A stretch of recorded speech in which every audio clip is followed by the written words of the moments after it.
Good evening, Mr. Evans here. We are still reading Dollar for Luck by Elizabeth Coatsworth, and tonight we start with chapter 10.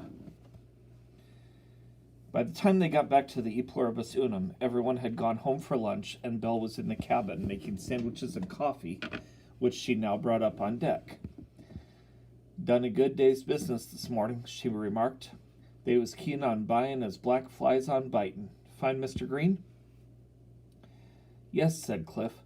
"He don't seem much put out. You'd almost say he was relieved.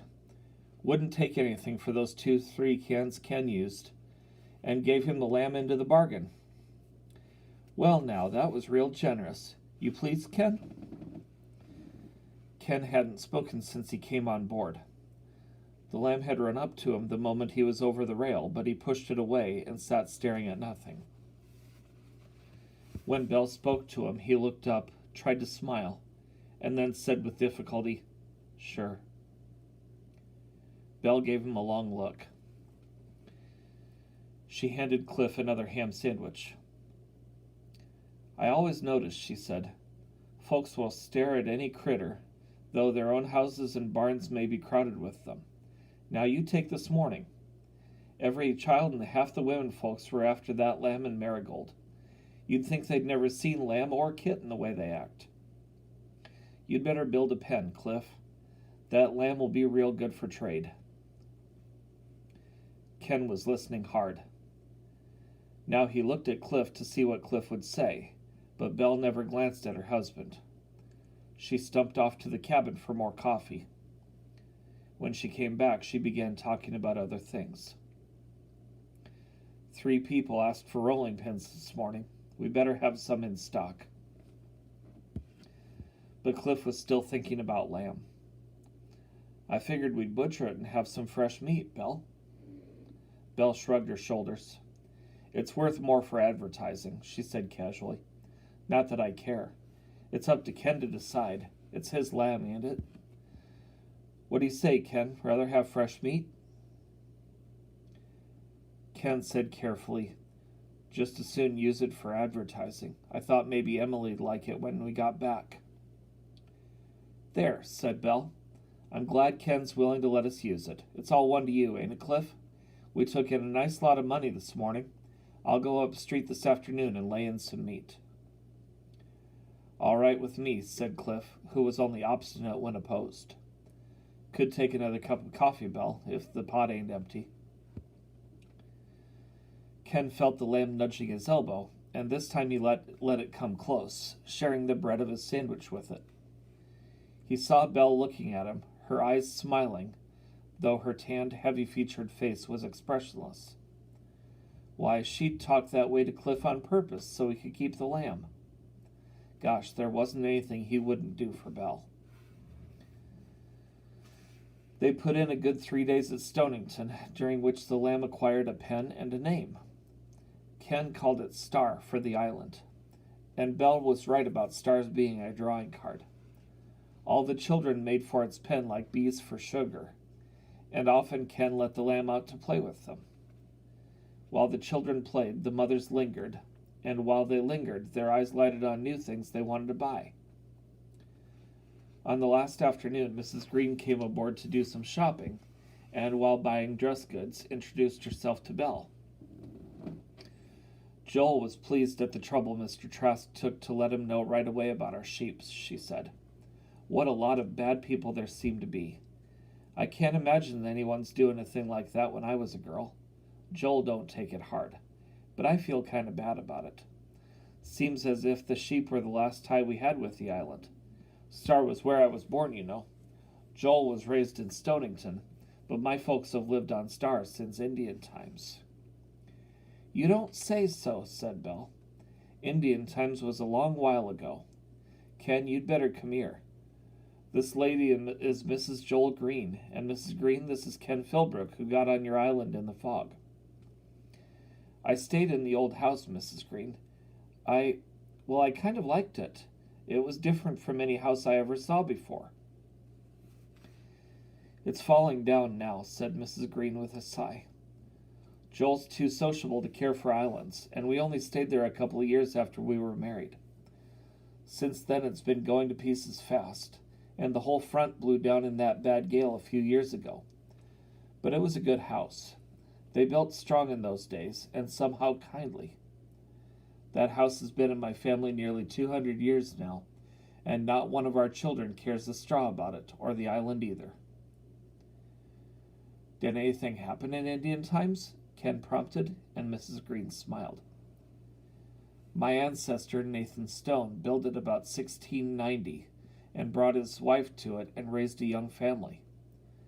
The Indians on Deer Isle didn't like having him there because he cleared so much land and drove off the seagulls. They'd been accustomed to coming out to Star every spring to gather seagulls' eggs. They complained and complained to Nathan, but he paid them no heed and just went on clearing. Belle clucked her tongue sympathetically, and Mrs. Green continued her tale. Then came on one of those French and Indian wars. Seemed like they got to going every few years. And the Indians swarmed out in their canoes and went for Nathan. He saw them coming and hid in a big brush pile where he was clearing land. They took his wife Polly and 4 or 5 children captive, but they didn't find him, and of course Polly said he was off island. But his own dog gave him away, running around the brush pile and whining. Didn't mean harm, of course, but the Indians killed him before Polly's eyes and made off with everything they wanted in the house. I don't know why they didn't make out to burn it, but they didn't. And then, urged Ken. He could just imagine how the Indians came, like fog, across the cleared land and how the house looked and everything. I don't know much about it, Mrs. Green said. Polly never came back. They were all taken to Quebec, and she married a Frenchman and turned Catholic. And I believe one of the girls ended up way across the ocean in France. But 2 of the boys got back to Star after the peace, and Nathan II stayed there and raised his family there. I've heard my father tell how, when the boys opened the door, they found, lying there in the middle of the floor, one of their father's shoe buckles an Indian had dropped. And they'd been gone upward of 10 years, I believe. Mrs. Green's voice changed and grew brisk. Now I've talked too long. When anyone shows an interest in Star, I just let myself go, Joel says. But I miss the place, and that's the truth. I was only there a night, Ken said, but I liked it better than any place I've ever seen. Mrs. Green looked pleased. Maybe when you're grown you'll come back and buy it. My children don't care for it. They take after Joel that way. Even if the rest is pretty well gone, there'll always be the chimney. And the stone walls, said Ken. And the walls, said Mrs. Green. I always liked those walls. I never saw walls like those here or any other place. I'll come back, said Ken. Belle gave him a quick pat on the shoulder. When Ken says a thing, he means it, she told Mrs. Green. Likely enough, you'll see a family on Star again before you know it.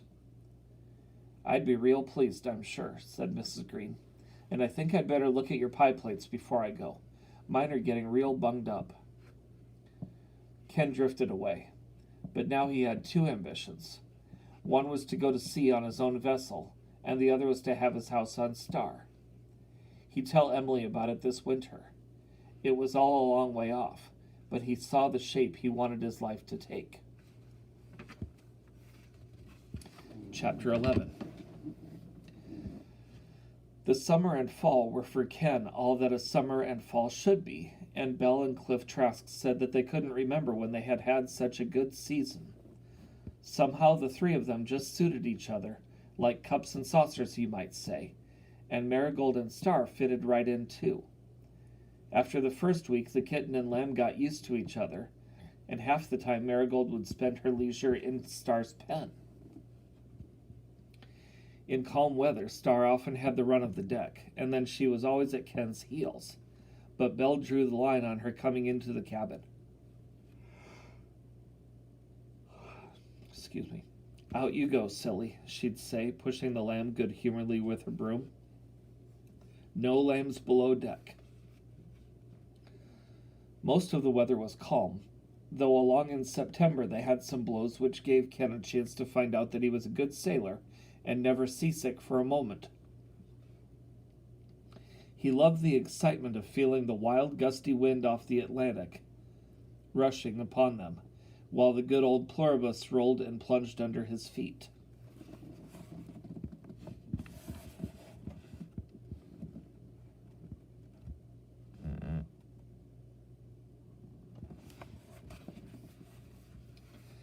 She ain't much for looks, said Cliff, but the old pluribus is a steady vessel, and never gives in.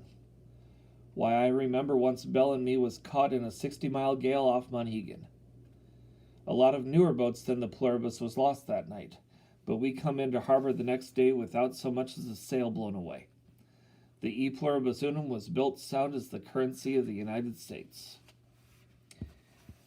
Yes, Bell agreed. She's steady. There's never been a time I couldn't knit if I'd a mind to. Ken was good aboard ship. He never lost his head, and he never fumbled. At home in Friendship, somehow he'd been different, half asleep ashore. Only when he was fishing was he all alive, as he was now. All alive and noticing, as he had been when he saw the dollar in the mud where Dale Fraser and young Dale had been digging clams. He used to remember that day sometimes when he was polishing the lucky dollar, nailed back again in its place on the mast. That dollar had proved lucky for the schooner and lucky for him. By fall he knew every port from Portsmouth to Calais, and knew a good many of the people in them too, and what they wanted. It was nice being on a storeboat. You had the sea, a whole lot of it, but then you had new people to get acquainted with all the time. Some places he had made such good friends with other boys that they'd ask him for dinner at their houses and to spend the night. And one boy, John Fawcett, the Trasks invited on a cruise between harbors when he wanted to visit an uncle up Cherryfield Way. 3 times during the summer the pluribus put in at Friendship, and Ken had a chance to see his people. There's no doubt you were meant to go to sea, his mother said, looking at him closely the first time he came ashore. You've grown an inch, at least, and you look so brown, Ken. I can't even see the freckles. I'm glad I let you go. If Ken looked well, so did Emily. She was like a little plant which had been too much transplanted, and at last had a chance to put down its roots. Everyone made a lot of her. Even Ralph and Stuart acted glad to have her around, and Mr. Philbrook was nearly as devoted to her as his wife. The child had lost that wild look she had on the storeboat. Ken gave her star, and her eyes, blue and brown alike, shone with happiness over the present. When I'm gone, she'll follow you, if you're the one who feeds her. Yes, but I like to have her follow you. If she didn't, I'd think she was ungrateful, and then I shouldn't love her the way I do. Emily took Ken down to see the pilot house of the Thomas E. Bailey under the pine. It was all repainted. She said that Stuart had helped her with that. The place was neat as a fiddle, and she'd made a quilt for the cot herself and a cushion for the old chair. Do you like it? She asked anxiously, watching his face, and he was pleased, mostly that she had tried to please him. For after being at sea, an old pilot house under a pine didn't interest him much, and this time he insisted on Emily's taking it for good. If one wanted to like a house, he knew what the house would be, high up over the sea, and as old-feeling as a big boulder in the sun. He told Emily about Star Island, and she listened with her eyes wide and intent. "Oh, Ken," she said when he had finished, "I'd like to see that." "I'll take you there some day," he promised. He was never home for more than 2 or 3 days at a time, and while the storeboat was at Friendship, Emily used to go down to help Belle sell the dry goods. Now that they weren't together all the time, they were quite fond of each other, and the Trasks were glad to have Emily around again. But when sails hoisted, I'd a heap rather see Emily waving from the wharf, Belle declared. Land's sakes, that child would go around like a wet hen. You wouldn't believe what a gloom one little girl could cast over a whole schooner. She was eating her heart out, said Cliff. Look at her now, merry as a grig. What is a grig, Cliff? Ken asked. I don't know. Something that's merry is all I ever heard. It's a cricket, Belle declared. Can't prove it by me, said Cliff. Merry, that's all. It was good to be with the family, and friendship looked a sightly place seen from the water. But Ken always felt a lifting of the heart when the Pluribus put out to sea again. Clear weather or foggy, hot and still, with the water like brass below, or chill and windy, stormy or smooth, Ken loved it all. He had learned his lesson. He did his fishing from deck, but he was never bored for a moment, even when becalmed. There were always things to do on the Pluribus, and when out of other employment he helped Belle knit heads for lobster pots, or lighter nets for the glass balls the fishermen used for floaters. And he had started a model of the Pluribus which he worked at when he had a chance. There wasn't too much time between ports. He liked helping to trim up the storeboat for her triumphal entry each time, and he enjoyed the welcome which always met them at the wharf. Once at Bucksport, they lay alongside a circus boat, and Ken was filled with interest. He went to the show twice, and spent all his free time aboard the other schooner, helping to water and feed and bed down the animals. There were 2 or 3 monkeys, and some trained dogs, and a black bear, and a gazelle from India, and an old lion, which had lost most of its teeth, but could still roar. His name on the billboards was Scipio Africanus, and he was shown being captured by a dozen naked men with spears, looking very ferocious. But around the showboat, everyone called him Skip, and treated him pretty casually.